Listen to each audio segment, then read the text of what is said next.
Chers téléspectateurs, bonjour chers internautes. Vous êtes nombreux à nous suivre dans votre émission de référence et dernier. Ça s'appelle l'émission La culture en couleur dans votre chaîne de référence Bafouka Télévision. Nous avons reçu pour vous un monsieur, c'est lui qu'on appelle Papa Kalonji. Papa Kalonji, c'est qui Papa Kalonji? Un Louba, mais qui a préféré de suivre la voie de la culture Congo. Bonjour Papa Kalonji. Bonjour Pembote. Mbote Papa Kalonji. Ben Papa Kalonji, n'a habité. D'abord Papa Kalonji, est-ce vrai aux Alouba? Naza Moulouba 100% Kassam. Papa Kalonji, yo comme Louba. Mais oyeli biso na émission La culture en couleur Paul Obela. Papa Diangenda n'a habité. D'abord au Sambela Rawapi. Ngai naza diangendiste. Donc lelo motutu olanda biso na émission na yo soba yokinde na lobike naza diangendiste ayebi mbamoka comprendre vent o ezali. Donc ensemble na KTVL KTVL ndeni Kintwadi Kiantima Kia Bavelela. Bon, so na kota on pe na lingala bapaya ndenge tozala kaka eza ensemble de purifier. Ouais, badlisanga ya bato oyo bapetoma mitema. Ya mwana KTVL. Ce que nous pouvons retenir de Papa Kalonji. Papa Kalonji, c'est un artiste qui œuvre pour Papa Diangenda. Et il nous a appris aujourd'hui que le dianguénisme est une voie, une doctrine qui parle de Papa Diangenda. Mais Toling Toyeba. Pourquoi pas? Parce qu'il y a deux voies. Il y a la voie lumumbiste, tu appelles la maman la biso Kimpanvita, et zappé voix. Mais pour le Ninio, tu appelles la papa Simo Kimbango. Parce qu'il y a des moutons ancêtres, na biso batu ya culture kimbangiste. Mais pour le Nini Koponaka, Papa Diangenda Kolobelaye, Tokoyembelaye Banzemo. Vraiment, merci vraiment la question quand journaliste. Donc, Koyembela Papa Diangenda Delo, et sa direction. Hein? Okay. Vous pouvez éclaircir Bisso un peu. Parce que Bisso, la culture en couleur, tu auras un peu moins relax. Que le cas répondre venant à la profondeur, il y a du camp. Tant dans lobby, il y a direction. Qui veut dire direction, ils allaient tous en 4e génération. Ok. Tous ça la tremplin pour toquer la 5e génération. Alors, ma cambozo changé. Pour tout bien qui nouvel ordre mondial. Donc, ils ont changé partout dans ma camunion surtout. Au Moni, par exemple, sauf qu'il n'a remercié la bonne voix président de la République à Zalango pour le Congolais, changement de mentalité. Donc il veut dire diangendisme, ils ont 20 moko déjà l'onamaki pour Diangenda, papa Diangenda qui grand. À sa direction, à qui continuer, Moussalo ba maman qui va vite à Basalaki, à qui continuer Moussalo ba mbumba qui yé Basalaki, à qui continuer ba tatana yé Simon Kimbango à Salaki. Donc Diangenda zoki kaka continuité au salam. Mais il avait promis. Il avait promis 4e génération. Mais oui, tu peux été, mais Batu ya koyembela baza ebele. On a insisté. Batu ya koyembela pour na nini kaka Papa Diangenda. Qu'est-ce qu'il représente pour vous et qu'est-ce qu'il représente pour le peuple kimbangiste et le peuple Congo? Donc Papa Diangenda zali symbole moko ya monene pour na biso ba africain. OK. Parce que Papa Diangenda sali biso église pour l'homme noir au bétato. Ici qui est au Sansabiso. Sur l'Apocalypse 21, de Nouvelle Jérusalem. Donc, Bazolo Belamboka Asika. Il y a un lieu, diangendisme mais avant. Papa Nzuzi, Baolanda, Papa Nzuzi. Yemtazolo Belamumi. Biso Skotoza, Banana, Ngana va chanter. Papa Kalonji. Oui. Toyeba. La première question, na Tunakio, na Monakio insista qui plus sur Marambou, Yaba, génération. Nous aimerions savoir. Tolingi Toyeba. 4e génération Ndeni. Bon, 4e génération, les alliés génération yo Papa Diangenda à la kaki. Il y a pas côté de mission on a le prophète Jésus à Matthieu 24-35 a dit cette génération ne va pas passer. Baba quand cette génération ba papa ba boti biso 3e génération na bango parce que notamment on a besoin d'indépendance, baby que l'homme n'a besoin d'indépendance. Oh, c'était pas fini. Donc sacrifice na ngo kende na 4e génération. yango moni même ba Mobutu tango baye ba de la car na ba Nations Unies retour futur à la génération, à la jeunesse. Futur à la jeunesse et l'obéli belé ezaki temps au bato balakaki siko to komiango. Alors si le gars n'attend biso e komini nzala to moi dans niveau ka ya nzala musale ezate ninite eza 4e génération balakaki makambo wana il faut ça là. To yoka ba olo bakuna guerre. To yoka ba tribu moko ba robunda ba roswana bango na bango confusion gozala. Effectivement. Alors 4e génération balakaki et ozala à 4e génération il y a souka pour te préparer jusqu'au 5e génération ba ya pour émerger na Congo to le belaka Congo is a paradis Congo is a na richesse et belé tout consort. Oui. Amoni Papa Kalonji a yebisi biso en longue et en large. Donc toujours indépendance. Le président des femmes Mobutu nous a parlé du recours à l'authenticité, n'était pas pour rien. Les peuples congolais, les peuples zaïrois en général, nous devons retenir que notre culture, on ne peut pas le négliger. Ça se passe qu'ici, dans l'émission La culture en couleur, votre émission, notre émission. Abonnez-vous sur la chaîne, soyez là. La question suivante est celle-ci. Nous aimerions connaître des plus. Est-ce que les kimbanguistes, ceux de Mokoto et ceux de centre d'accueil savent c'est là que vous chantez pour Papa Diangenda? Merci, mais vraiment malgré tout banzembo dans bakutani nangote mais va oye baebi malgré tout banzembo nazo songa pe ba sollicitation pas na bango pour ba ko soutenir pour un message ya 4e génération baza déjà averti que batikali biso na rond point na banzi na kata nzembo oyo kana yemba Papa Diangenda asalaki musala na pasi na ko yemba na yoksa moi sentiment ouais sala moi acapella pona l'internaute na biso oui ba comprendre ligne nini ngana ki envie pour na reconnaître Papa Diangenda. Misala oyo ya pasi sonemi naso kangi motema yotongi lingomba na bolingo mibeko pe misala na yo emonani na bayindo na mokili biso bana Kongo totombeli yo santa mulamu potolongwe na rond-point tozwi nzela ya kolo Yesu na kombwa simo kimbangu Papa Diangenda kumisama donc azo senga pena to adorer génération na biso poto la 5e génération basala ko toujours na culture te po ebomaka ba génération ebele bo kufa donc 5e génération faut to bangisa bango to bande nini ya ko garder culture na biso autotique là bango. L'émission La culture en couleur pour vous ceux qui êtes artistes, ceux qui êtes peintres, musiciens, symphoniste, je ne sais pas moi quoi, sculpteur, nous vous invitons chez nous pour répondre aux missions qui est simplement culturelle. Parce que la culture d'un peuple est son âme.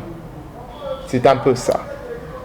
Et pour Nanini, vous, ceux de l'église de Noir en général, ceux dans mon abongo, na pesibmote, na papa na biso yamba yamba, prochainement peut-être na Papa Norbert Yamba Yamba, tu as la poussée dans une émission Nabiso Culture en couleur.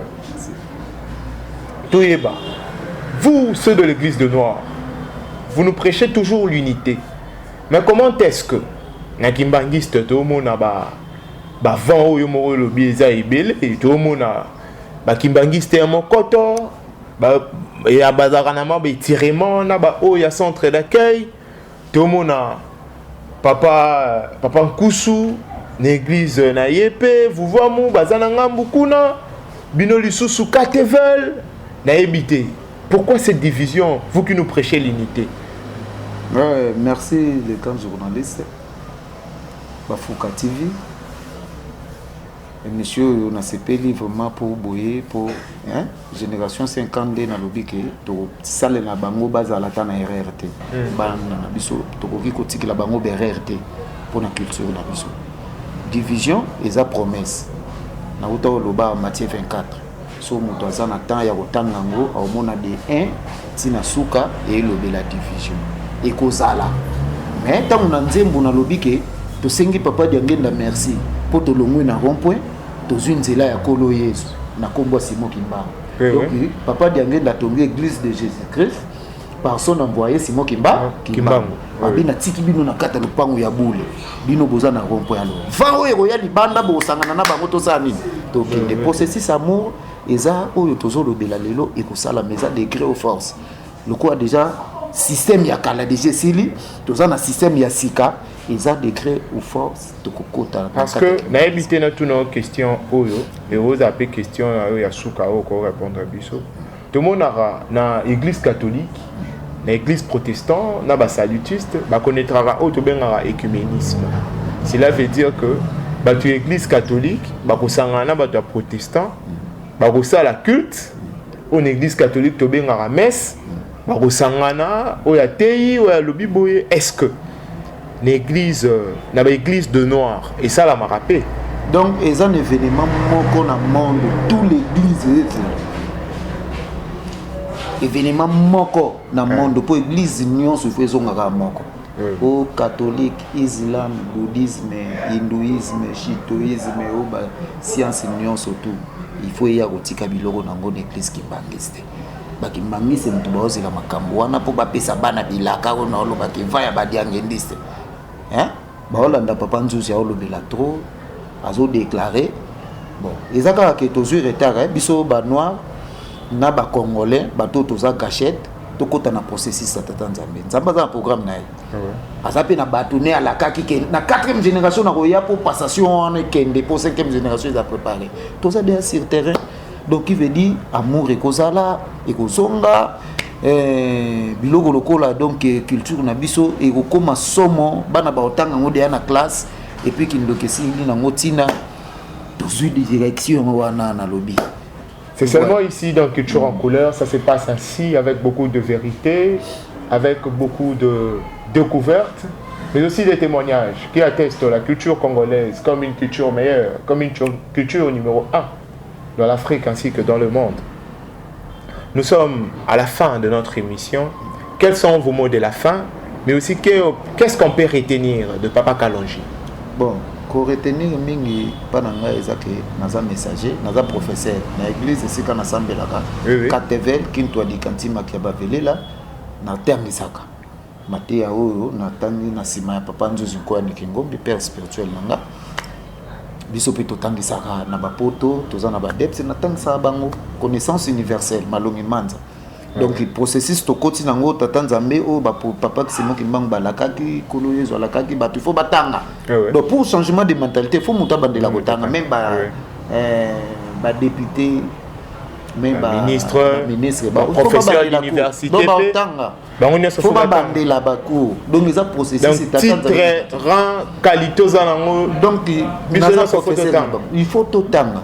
Chemin mususu ezate enseignement on a même na Matthieu 24 ezolobake yango muteko prêchame mokili mobimba po événement on esa nini et ça là événement nini qui veut dire église ezonga moko tout l'église wana yoka ba kombo ezaka kombo utaki mais il faut zonga esika moko utaki esika makambo esika Papa Diangenda tongaka église de Jésus-Christ par son envoyé Simon Kimbangu donc processus mususu ezate qui veut dire bateau bafani na kata église on est dans le centre mon côté dans le centre ya Kimbangi c'est na Katevel même na Katevel tous en a processus kaka même na vouvoie même na BDK on nite yo monte prophète papa na biso mes respect papa de mon ancien yo na kende ko sarole congolais qui veut dire gazongi tout le monde a comprendre qu'il y a théâtre ici so un théâtre et aussi prêtre nyonso aza enseignant aza spirituel ayebi ke théâtre sebi de photocopie na processus atata Nzambe bato basimbi yango église Kimbangisi Papa Nzuzi oloba azo déclarer ba droit na ye so landa bemiso Papa Nzuzi donc natindi bato ponga pe na yembaka ngana nga musicien naza na message on atangaki na kokanga ngote tikala yanga il faut na panza ngope mokili mobimba ki veut dire nazoluka ba soutien wana même l'église Kimbangisi na mokoto baka na ba studio même na centre ba na studio ngana oyemba batata o basali lingomba wana baza na droit ba soutenir nga oyemba ba prophète o ba bundela Congo Afrique ba Zambie ba Libye po ezala o eza ba Papa Armand donc wana donc ba grand prêtre na ngai vous comprenez donc biso na bango to kokuta ne sika moko to fana na podium tango événement on a balaka kezaka moko lingombe faisons moko mais ba Gorbatchev ba lota ba ndoto na ba comprendre que makambo ezonga kako kuna gâchette ndé ha. D'accord, en tout cas, merci beaucoup. Papa Kalonji, je ne sais pas, vous avez des gens à dédicacer? Oui, wana vraiment ezanga kate. Yo yebikaka nazamona Katevel, nazamona Congo, nazopesa père spirituel na ngana mbote, papa ntsiko ya neki ngombi. Aza ya kingombi na kilema. Bakolo na ye ndenge baza bayebi mais na kasa ye. Bakomba ngoleki makasi mingi. Eleki makasi poza l'homme spirituel. Na temps na biso, to na mode dévolé. Na temps oyo na go benge nzambe. Eza di spirituel. Na deuxième volet aza mutwa okutani na nzela otala bometo kokana te. Tout différent. Donc apesi Gelo Mbadu bambote belé le mot de compréhension fallait de bozana na bosanité papa Ntsangala les grands journalistes okutani en tout cas cameraman en tout cas mabango esengaki na sala mingi na mikili ya poto président Poupa Mado professeur Noé ya Malongi Manzi papa Kabangu yo yebi vent ezakaka papa Kalonja oyemba azosilizela ba soutien na bino ba maman Mbombo bozana ba Canada ba maman Kapinga. En tout cas, merci vraiment. Donc, Binonio surtout, Bana Congo, Bana Mariano. Donc, merci Papa Kalonji pour notre prochain numéro. Nous allons chercher d'entrer un peu en profondeur sur les tenants et les aboutissants de l'église de Noir. On peut un peu expliquer Busso de plus. Donc, en tout cas, nous sommes prêts pour nous propager le message. Mingi na olingana yemba ngo pona pesa ba disque pour mutu mso ko landa pe mission te. Mais na kata studio takande na ke misala oyo ya pasi kuntimo kangi motema yotongi lingomba na bolingo mibeko pe misala e misala na yo e monani na d'accord. Merci beaucoup Papa Kalonji. Chers internautes, chers téléspectateurs, nous sommes déjà à la fin de notre émission La culture en couleur. Je vous remercie, vous étiez nombreux à nous suivre. Danton Jingle Boy, Nabosani Yote, Smith Macheba, Percy Basaoula, mon ami, Thomas Mangani, depuis Koweït, Napesi Mbote, Masalanga Bomona, Nabosani Yote, Prince Percé Tamba, les culturels, l'homme noir, la doctrine, Napesi Mbote, place aux alliés, Bama Salanga tout, Christian Moukese, Balfour Bososo, Nabosani Yote, Anel Kadilen Zomakaya, mon ami, Aristote, Nabosani Yote, merci beaucoup. C'était votre humble serviteur, au nom de Henri Motaka le Noble, Patou Kinzala na Pesio Pembo te place aux alliés. Nous sommes à la fin de notre émission. Merci pour tous ces gens qui nous ont suivis de partout. Restez scotchés pour un nouveau numéro. Nous sommes à la fin et chez nous c'est comme ça. Pour clôturer notre émission, vous devriez continuer à chanter. Et je vous remercie aussi. Papa Diangenda Fumwalongo Yoka Kalonji Kadima akoyembela yo Zembo oyo na esengo na mosalo sali Papa kumisama na yo Jova waniwi Alobi makambo ekokisami kipampala kwa koya akoya na bakipumbulu akoya kobotama na maboto yo bomoni tina te alobaki akoya kobotama na mabota bobwaka na nzela ayebisaki bascribe na bafarizia kobotama na mabota nyonso. Okay, merci.